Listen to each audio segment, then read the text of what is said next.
안녕하세요. 오늘은 크래킹 기술과 그 대응방안 7번째 시간입니다. 오늘 알아볼 크래킹 기술은 시스템 시간 변경입니다. 영어로는 타임 템퍼링이라고 하고 시스템의 시간을 변경해서 라이센스 시스템을 우회하는 크래킹 기술입니다.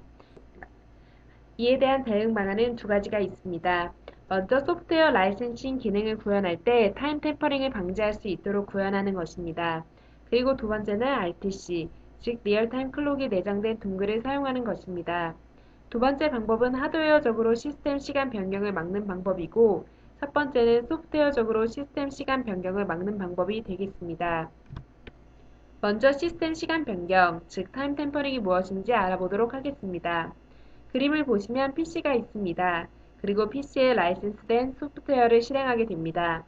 라이센스를 부여받은 소프트웨어는 라이센스 기간에 맞게 실행할 수 있게 됩니다. 라이센스는 영원히 사용할 수 있는 라이센스가 있는 반면에 30일 평가판 라이센스이거나 1년 기간으로 사용할 수 있는 라이센스 등 여러가지 기간을 정해줄 수 있습니다. 그림에서 보시는 것은 30일 평가판 라이센스입니다. 30일 평가판 라이센스를 받은 소프트웨어를 PC에서 실행하게 되면 PC에서 최초로 이 소프트웨어를 실행한 시스템 시간을 라이센스가 기억하게 됩니다. 그림에서 보면 최초 실행 시각은 2012년 2월 7일 오후 3시입니다. 최초 실행을 2월 7일에 했기 때문에 30일이 경과한 시점인 2012년 3월 7일 오후 3시에 이 라이센스는 만료되게 됩니다. 따라서 사용자는 이 소프트웨어를 2월 7일부터 3월 7일까지 30일 동안만 사용을 하고 연구 라이센스가 필요한 경우에는 연구 라이센스를 구매하게 됩니다. 하지만 30일 라이센스가 부여된 소프트웨어를 시스템 시간 변경이라는 기법을 사용하여 30일 라이센스를 무력화시킬 수 있습니다. 그 방법은 상당히 간단합니다. 먼저 라이센스를 부여받은 소프트웨어 실행을 하고 그러면 최초 실행 시간은 2012년 2월 7일 오후 3시가 되는데요. 이 경우에 간단하게 구현된 라이센싱 시스템에서는 단순하게 시스템 시간이 2012년 3월 7일, 즉 30일이 지났는지 여부만 확인하게 됩니다. 이때 악의적인 의도를 가진 사용자가 시스템 시각을 뒤로 돌려놓을 경우에 이 그림에서 보면 시스템 시각을 2000년 2월 7일로 바꿔놓은 것을 알 수 있습니다.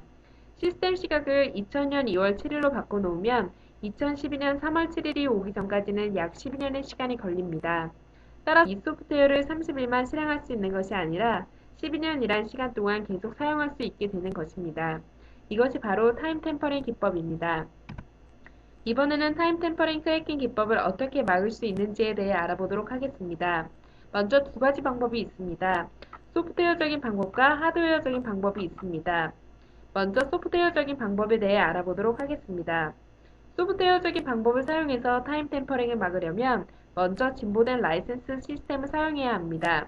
진보된 라이센스 시스템은 단순하게 30일만 확인하는 30일 라이센스를 부여하고 30일이 지났는지만 확인하는 것이 아니라 하드디스크에 숨겨진 영역의 최초 실행 시각을 저장합니다. 따라서 악의적인 의도를 지닌 사용자가 시스템 시간을 바꾼다고 하더라도 30일이 경과하는 것을 알 수 있습니다. 왜냐하면 최초 실행 시간을 하드디스크에 숨겨진 영역에 저장하고 이와 연관된 여러가지 정보를 저장하게 됩니다. 그렇기 때문에 시스템 시간이 뒤로 돌려졌다는 것을 알 수가 있습니다. 이렇게 소프트웨어적으로 타임 템퍼링을 막는 방법은 여러 가지가 있고 라이센스 솔루션 개발사마다 나름의 알고리즘이 있습니다. 따라서 시장에서 검증된 소프트웨어 라이센싱 도구를 사용한다면 소프트웨어적인 방법만으로 타임 템퍼링을 어느 정도 막는 것이 가능합니다. 두 번째로는 하드웨어적인 방법으로 타임 템퍼링을 막는 방법입니다. 즉 소프트웨어 라이센스가 아니라 하드웨어적인 라이센스를 사용하는 방법입니다. 그림에서 보면 빨간색의 USB 동글이 표현되어 있습니다. 이 USB 동글은 USB 메모리와 비슷하게 생겼지만 USB 메모리가 아니라 라이센스를 담고 있는 하드웨어 동글입니다. 이 동글에는 30일 라이센스가 담겨져 있기 때문에 소프트웨어는 소프트웨어적인 라이센스를 찾는 것이 아니고 하드웨어 동글 내의 라이센스를 확인하게 됩니다. 또한 이 하드웨어 동글에는 리얼타임 클록이라는 하드웨어가 들어있습니다. 이 리얼타임 클록과 함께 배터리도 들어있기 때문에 시스템 시간에 의존하지가 않습니다. 즉 리얼타임 클록이 처음 시작된 시간에서부터 30일이 경과한 시점을 확인합니다. 따라서 시스템 시간이 바뀌었다 하더라도 전혀 영향을 받지 않습니다. 다음 그림에서 보시면 USB 동글 내부에 포함된 리얼타임 클록과 배터리를 보실 수 있습니다. 자체적인 배터리와 클록이 있어 이 시간을 기초로 라이센스 기간을 세기 때문에 타임 템퍼링이 안전합니다. 이상으로 타임 템퍼링 기법을 막는 방법에 대해 설명드렸습니다. 감사합니다.